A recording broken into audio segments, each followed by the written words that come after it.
What do you say to those who claim that NATO's open door policy does not promote regional stability, but rather leads to more regional aggression by provoking Russia through the assertion of NATO's influence and control over former Soviet republics on Russia's borders?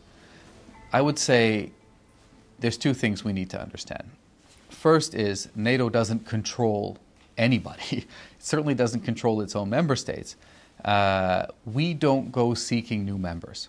They come and knock on NATO's door. All the countries that have joined have spent years preparing to meet NATO standards and have actually been frustrated that they didn't get in sooner. So NATO's not imposing itself on anyone. Another thing to understand is that NATO's not even like the European Union. We don't have extraterritorial powers, extra-governmental powers, super-governmental structures.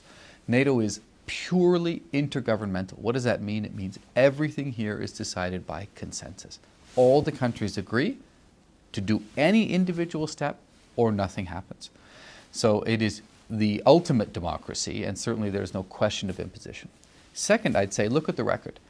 NATO enlargement, alongside EU enlargement, has helped to stabilize Europe. This is a continent that has had non-stop war for centuries. And suddenly, that's not the case anymore. We had the difficulties in the Balkans, but certainly within NATO territory, within EU territory, war has become unthinkable.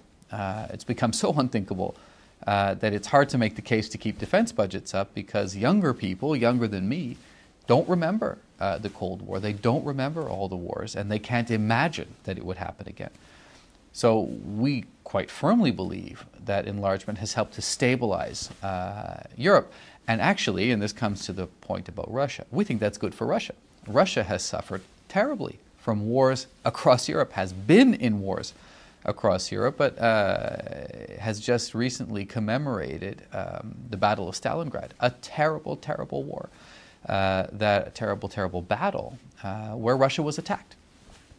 So we think it's in Russia's interest to have a stable border, a stable Europe, and we want to have a partnership with Russia which is based on a very fundamental principle. Nobody imposes themselves on anyone else.